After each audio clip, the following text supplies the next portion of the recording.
Arrawanni guutumatti irraa haasoynu magaalaa Firaashaati. Magaalaa Firaashaa tajaarsaa fi jaartiiti. Sadhalaan ni manaabdii jechuun kee hin oolamu. Ni manaabdii akkuma dhiirti bishaan irraa jiguutti isirraa jiga abba. Ozoo isin gammachiifne, ozoo bishaan isirraa gadi hin neeyne, ozoo isin raahaa jireenyaa kana hin dhageenye biraa ka'uu safuudhamu. Isi gammachiisee biraa ka'uutu safuudha. Rifeensa hudduu alla shayini hudduu ja'a warri jettaniif dantaa ta'isanii maqaa biraa ta'isiin yaaman hin beeku.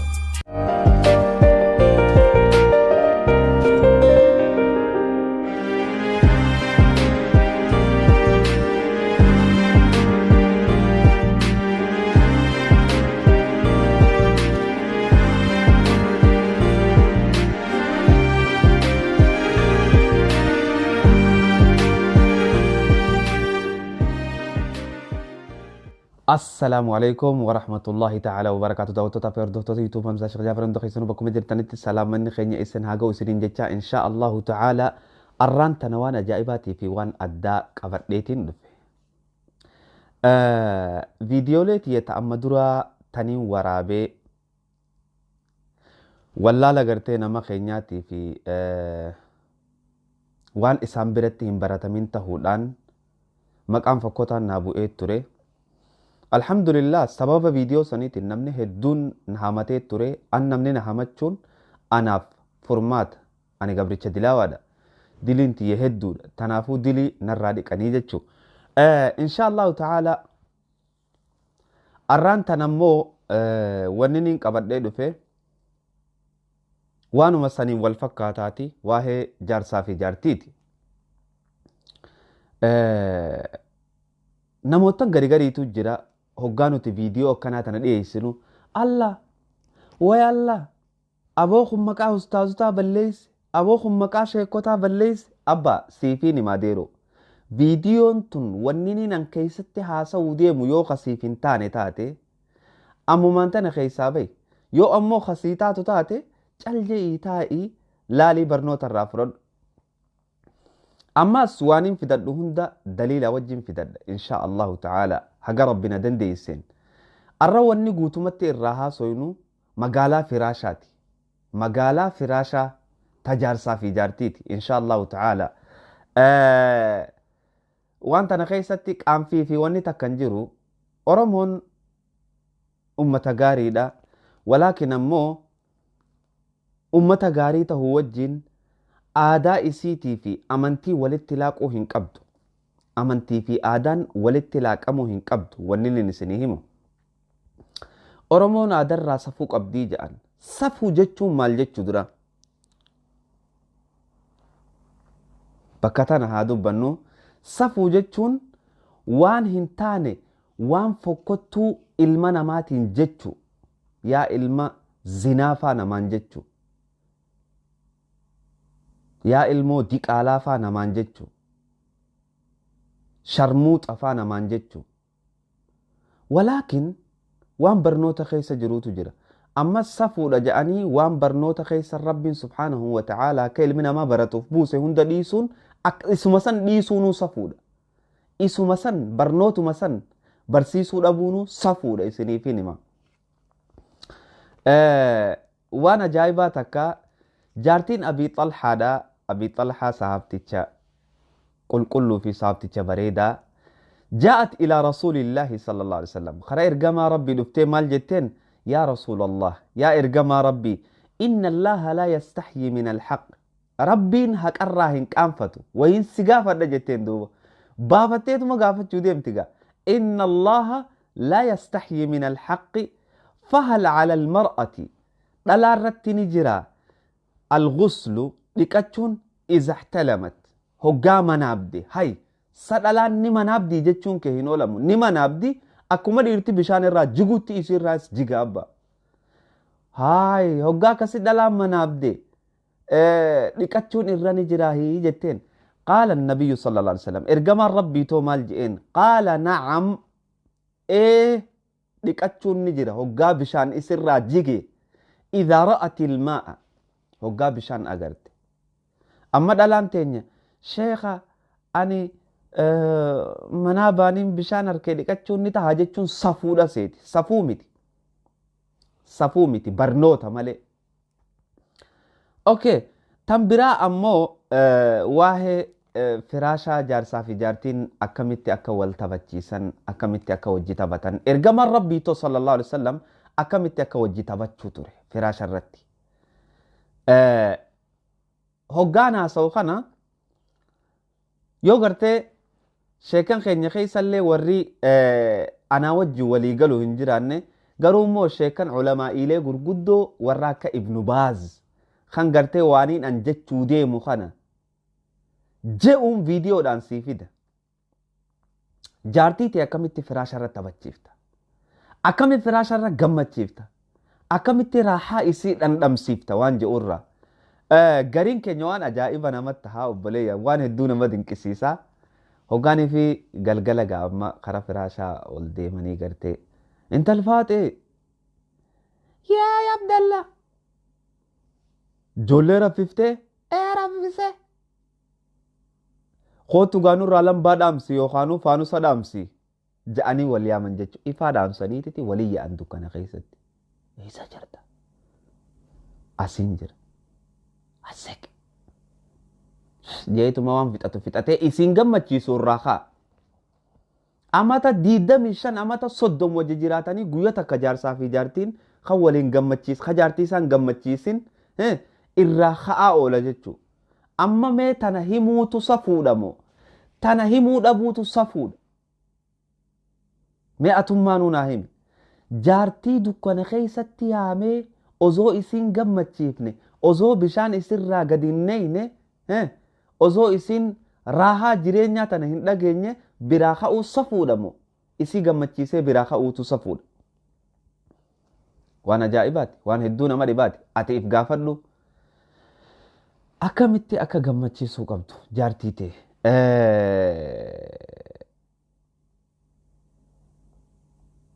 Jaartii ta'e akkamitti harkisuu qabda? Akka ati itti harkisuu qabdu ما إن شاء الله تعالى أظن أن نجن درا شيء تجخنا نوجد جاي فدا.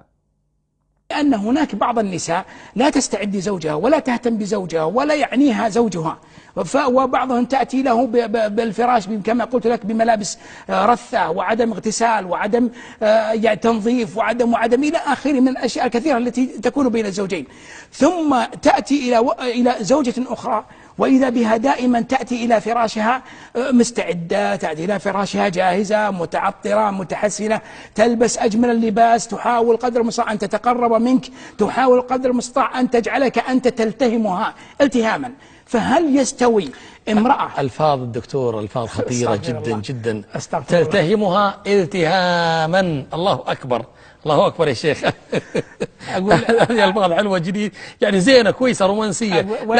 وين المخرج؟ لكن خليني وين هالحلقة يا مخرج؟ بسألك سؤال أخير يا شيخ. أكو ما مرة جيسا خنا جارتي تي akkaataa nati itti harkisuu qabdu, akkaataa nati itti as butachuu qabdu, akkaataa nati itti jaalalatti uumuu qabdu, urgooytee tottolfattee, atis jaarsa keetiif urgooytee tottolfattee, itti as dhiyaattee, itti shanaafattee jechuu. Shanaafachuu jechuun roomaansii jechuudha. Waan roomaansii adda addaa gootee jaarsa kee gammachiisuu, jaartiteetis gammachiisuu qabda. Dirqama kun. Waan irraa qaanfatanii bira kutanii miti. Ifaa dhaamsanii walii yaa'uun sana hafu. Ani isiniifin hima ifaa dhaamsitanii walii yaa'uun sana hafu. Ammoo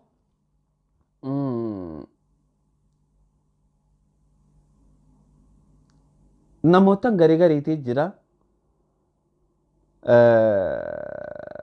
Kasammuun isaanii akka biraatti yaaddu. An akkamitti yaaddu yoo kanaan jettu taate waahuma gartee ربي سبحانه وتعالى كان ما برسيسن كان هيمه إني قرتي الرا أستاذ زمزان خنو خاصة وأنا كان عملي برسيسون بيتو وأنا كان عملي برسيسون بيتو نمني جتو يو هم فين درا ما سنتي فيديو تن أما هو لالو جرت ما سنتي لالت ما خجي بس أنا منخن وأنا كان عملي برسيسون بيتو جتشاس جلب بريسا أمو ما خجيب تائل لالا نفدا برلالو نفدا amma viidiyoo tana nama meeqaan laalu jira laalime yoon ammoo ka'ee waan birarraa barsiise boodatti deebina jedhanii kutan dantaa waan akkanaa malee barsiisuun beeytu warri jettan kijiba dhaaba kijibni naman fayyadu ozoo jaalattu ozoo feetu akka naman feene of hin godhin okay tan lammadaa jaartii tee guutuu qaama isii itti fayyadamuu ni dandeessa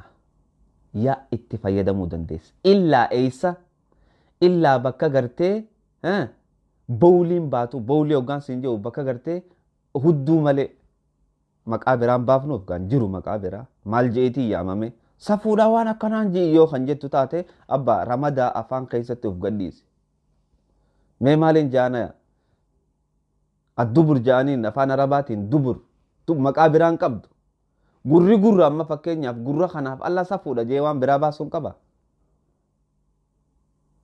mee maqaa biraa naa baasaa hudduu malee maqaa biraan qabdu haa hudduu malee bakka biraa jaartii tee guututti fayyadamuu dandeessa gaafa isiin haydii qabdu hoo gaafa isiin haydii qabdu akkamitti itti fayyadamte ergamaan rabbii sallallahu alaihi wasallam irra jaalatamaan namaa siifiin himaa dhagaye yaa nama qartee qaanfiidha jettee waan kana dheeysitu siifiin himaa ergamaan rabbii sallallahu alaihi wasallam Aisha radiyallahu anha hoggaa isiin waan baatii qabdu dhiiga baatii qabdu haga sangartee haga gartee farjiidhaa afaan arabaatiin jennaga afaan oromootiin dhorkitanii safuudha jettanii waan hin taane maqaa biraa maatti baaftan taraa duraa maqaan kun yoo safuu ta'e ijji amma ija maqaa isin qaanfattan meeshaa dhalaa jennee bira kunirra bareedaayyee bakkattoo meeshaa san qofa carqiin hidhee ergamaan rabbi sallallahu alaihi wasallam taphachiisuu ture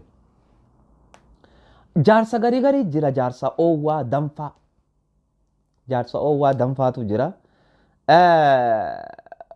kayoo gartee an bishaan firraa buusu malee fayyuu wuje'utu jira akkam godheeti duba gartee bishaan kana firraa buusuu qaba jennaan sarbaa isii lamaan jiddu fayyadamuu qaba sarbaa isii lamaan jiddutti fayyadamuu qaba bakka gartee hoggaa baatii dhiini baatii itti jiru bakka san irraa fagaachuu qaba takkaa sarbaa lamaan takkaa harma lamaan jiddutti fayyadamuu qaba jechuudha mee waaniin an je'e kana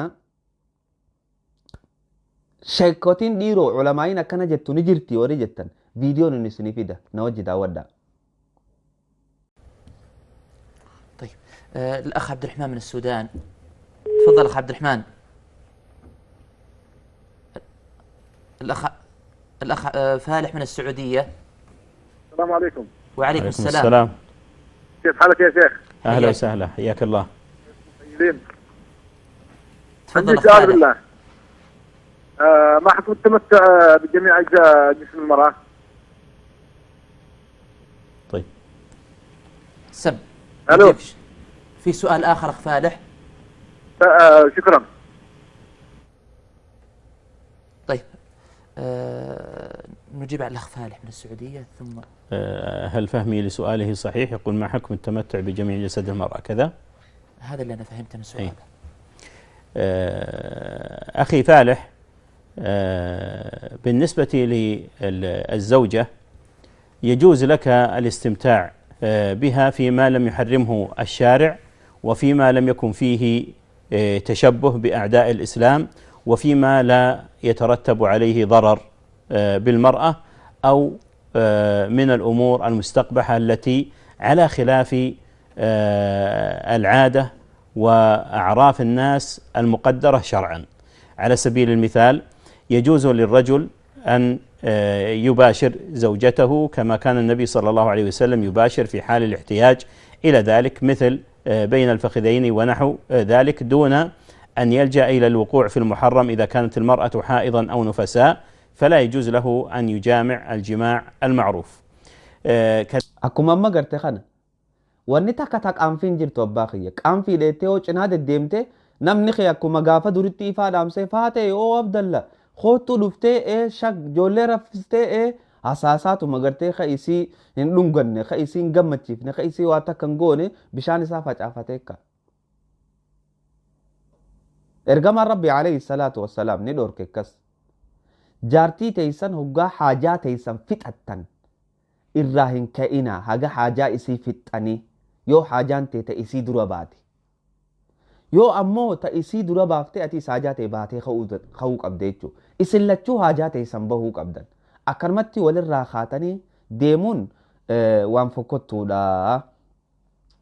Okay, harma jaartii teetii hoo luuguun ni taha. Akka ajaa'ibatti wanni si dhorkaan jiru. Harma isii akka ajaa'ibatti luuguu dandeessa. Warri gari ustaadni kun waan akkana malee barsiisuun beeku warra jedhutu jira. Bayas jala yoo waan akkanaa tana dhageeffachuun feene maa seenta taraa dura maa seentee dhageeffatta hagadhuma mee maa waliif kijibne hagadhumaa seentee dhageeffatteetiti boodarratti komantiidhaan ustaadni bar ni feeti haga gartee mataan isii adoodutti feeti waan akkana dhageeffachuu. Ammoo nuti Oromoon safuu qabna ustaadni kun waan akkanaa malee haasa'uun beeku jetti. Abbaa walitti hin kijibnu kan ni feeta haga mataan si dhukkubu feeta.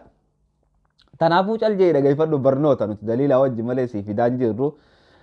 Harma jaartii teetii akkuma gartee isiis kiis godhuu dandeessutti harma isiitis kiis godhuu dandeessa. Yoonii fi aannan isii sibbee yoo namni gartee aannan tokko luuge egaa jaartiin isaa haraam irra taati jechuunis ni jira beek. Wanni kas akkasiitis waan jiruuf jecha wanni takka haraam sirra godhaan jiru jaartii teetii jechuudha. إذا وضع الزوج ثدي زوجته في فمه على سبيل الاستمتاع 4 مرات هل تحرم عليه أم لا؟ الحمد لله أباح الله سبحانه وتعالى للزوج أن يستمتع بزوجته كيف شاء حتى في كيفية الإتيان فإن الله تعالى يقول نساؤكم حرث لكم فأتوا حرثكم أن شئتم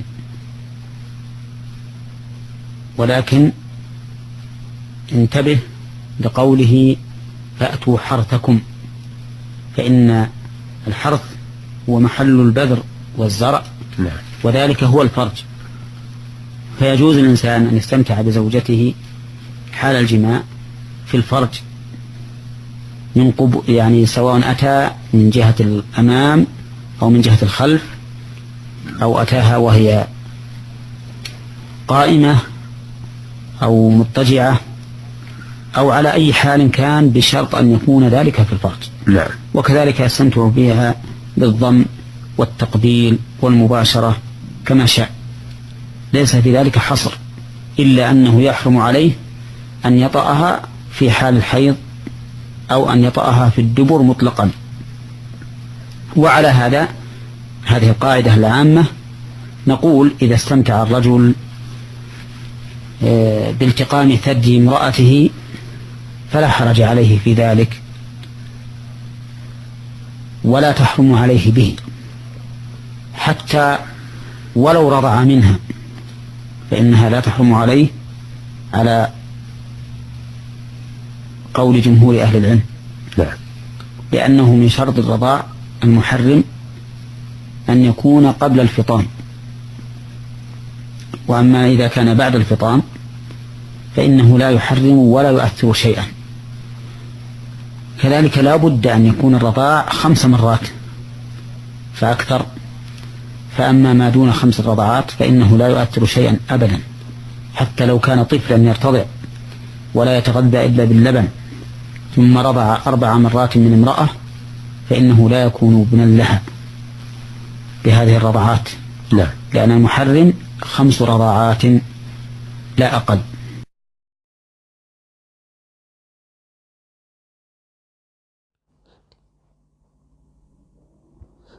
Gaaffii ajaa'ibaa tan gaafatamte takkaatu jira. Gaaffii ajaa'ibaa tana keessaa sheeka gaafatan. Sheeka rifeensa hudduu alla shayinii hudduu ja'a warri jettanis dantaa ta'isanii maqaa biraa ta'isiin yaaman hin beeku. Akkam jeekaan isin himuus hin beeku. Rifeensa hudduu gubbatti bahuu ciruun yookaanu akkamiin laalama waan jedhu gaaffii gaafatamteetu jira. Ulamaa'ilee gurguddootu waan tana wal gaafatee deebisaa walii kenna. ana gartee haganaa kana dhiisititi duba gartee maal je'ee gaafate jaartiin tiyya rifeensa hudduu firraan cirtuu jeen jaartiin tiyya rifeensa hudduu firraan cirtuu tanaafuu mee akkamii jennaan akkamitti ilaalaa hukmii itti kannaa jennaan rifeensi hudduutii fi rifeensi gartee saphiidhaa bakkuma takka ciramaa guyyuma 40 baatii fi guyyaa 10 jechuudha. Akkasuma ciramaa jee deebiseef. Amma namni keenya yoo kanarraa ka'ee namni tokko gaafate safu sheekanis safu beekan kaanis safu beekan hin dubbatanis. Namni ummata barsiisu ummanni barnoota san itti himee ummatan barsiisu ummanni hin beekuu tanaafuu as baasanii barsiisuun dirqama ta'a jechuudha. Amma nama gari kan dhagayni jira rifeensa hudduutii fi rifeensa saphiidhaa bakka takka ciranii takkaa kanuman cirree jiraa'u akkamittiin cira shiggileen namuraa kajuu heermuuf itti dibi abba yoonii fi harkaa wanni shiggileen ciruu dadhabde. Ta akkanaati waan akkana mee inshaallahu ta'ala viidiyoo tana na wajji dhageeffadhaa viidiyoo waa'ee rifeensa hudduu kan hin jee kana. يقول السائل ما حكم إزالة شعر الدبر ويقول إن الله لا يستحي من الحق لأن له زوجة لا تحلق شعر الدبر فيقول شعر الدبر داخل في شعر العانة والتوقيت له ولشعر العانة 40 ليلة. أكما ما دقيسي خانا قام في تكمالي وليدي بساني جتشو namni namu khaanam warri gari immoo meeshaa jaartii tiyyaa dhungachuun halaali moo haraami warri jedhu ni jira warri je'ee gaafatus ni jira walaakin garuu suutaan isiniifinna malee akkanumatti mataarraa yoo isinii gadhoofne ummata gartee waan haraamii fi halaaluu safuu oromoo qofa keessa fixe waan nama ajaa'ibsiisaati waan akkana kanaatis qabaddeetiin isinii dhufa warri ammoo alla ustaad waan akkanaa nurraa dhiisaa waan biraa nu barsiisaa jettan namoota waan akkanaa barsiisu gaafa asbaan an karaa waan biraan hin dabre hin jiran oromoo keessa warri waan akkanaa barsiisu safuudha jaanii bira kutan safuudha jaanii bira kutuun qaban barnoonni barnoota inna allaha laa yastaxyi min alxaqi jette jaartiin abii xalhaa ergamaa rabbiin dhufte idha ixtalamat ilmar'atu